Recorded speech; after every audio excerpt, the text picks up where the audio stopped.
Hello viewers, welcome in this video. In this video, we will see the topic the reign of terror. Very interesting topic of this chapter. So let's start this chapter and this topic.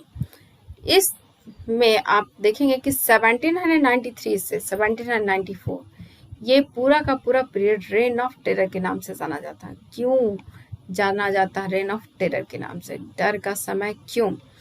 तो Robespierre ने एक ऐसा policy जो है adopt किया जो कि saviour control और पनिशमेंट का पॉलिसी था। मतलब इसमें जो है ज़्यादा से ज़्यादा रिस्ट्रिक्शन लगाने हैं, ज़्यादा से ज़्यादा पनिशमेंट देना है, गलती के लिए कोई जगह नहीं था।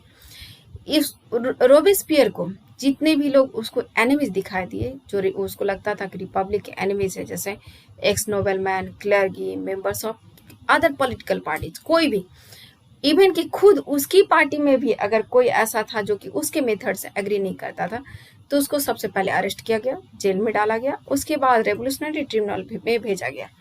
रेवोल्यूशनरी ट्रिब्यूनल में अगर उसको गिल्टी पाया गया तो उसको गुलेटिन कर दिया गया। तो क्या है ये गुलेटिन? गुलेटिन एक ऐसा डिवाइस था जिसमें 2 पोल्स लगे हुए रहते थे और 2 ब्लेड भी हुआ करता था, जिसमें किसी पर्सन को बी हेडेड कर दिया जाता था। मतलब बीच में जो है एक ऐसा रहता था जिसमें सिर को डाल दिया जाता था और सर को उसमें जाने के बाद क्या होता था, ऊपर से ब्लेड गिरता था और सर जो है कट करके अलग हो जाता था। इसका नाम इसके इन्वेंटर के नाम पे दिया गया था, जिनका नाम था डॉक्टर गुलेटिन। इसी के नाम पे इसका नाम गुलेटिन पड़ा।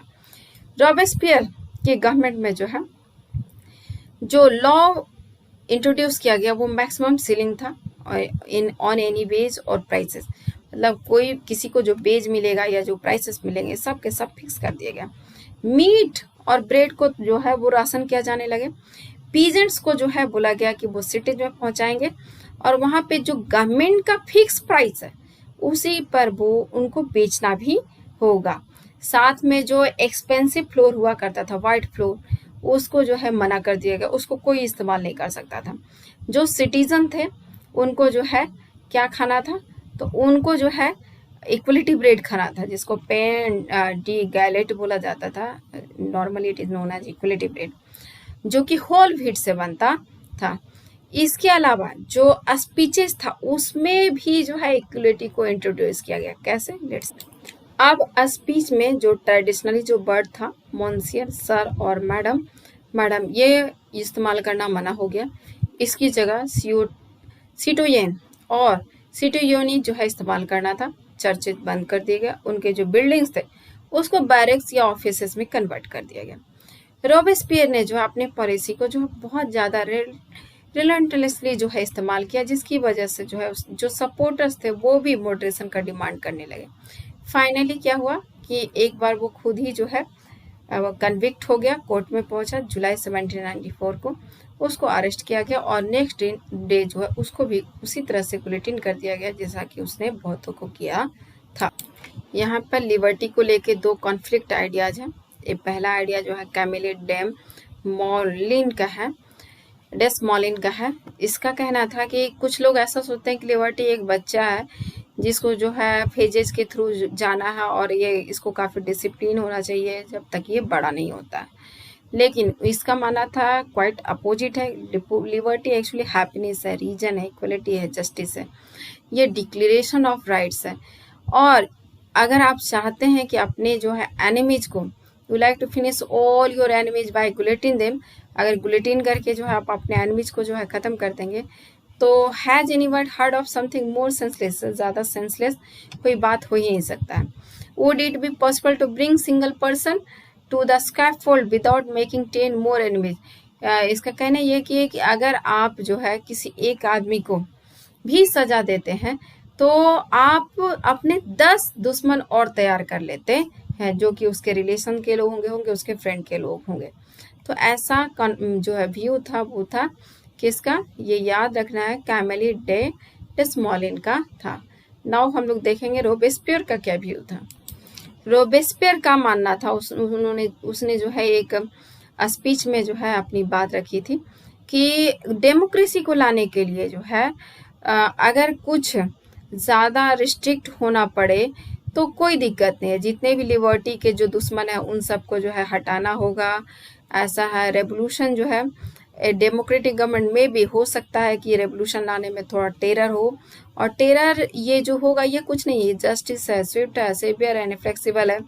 और जब जो है अर्जेंट नीड्स को पूरा करने के लिए जो अगर ऐसा किया जाता है तो फिर इसमें कोई भी जो है खराबी नहीं है। ये थॉट था किसका? मैक्समिलियन रोबेस्पियर का।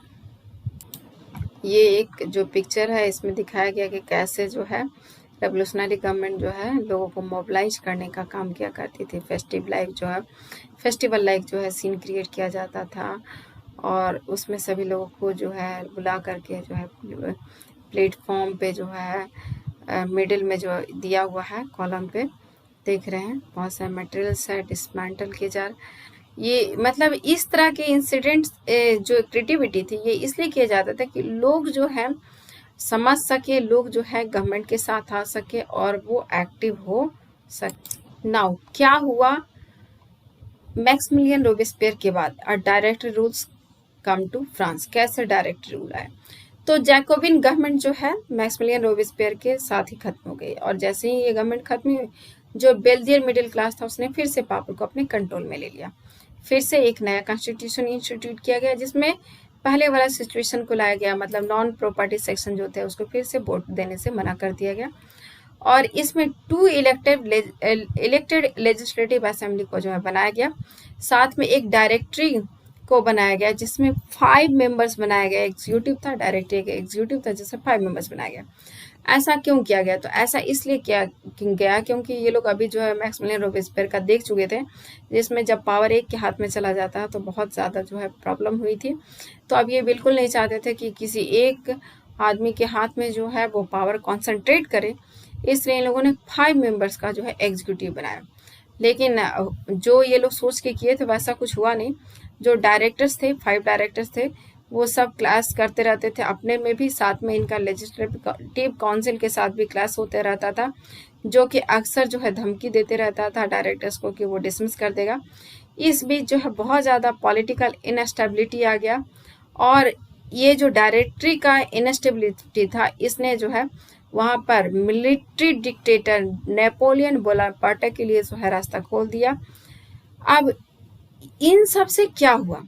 तो इतने सारे जो इंसिडेंट हुए फ्रांस में उसमें हम लोगों ने देखा कि बहुत सारी गवर्नमेंट आई, गवर्नमेंट गई, लेकिन इन सब में कुछ आइडियल्स थे।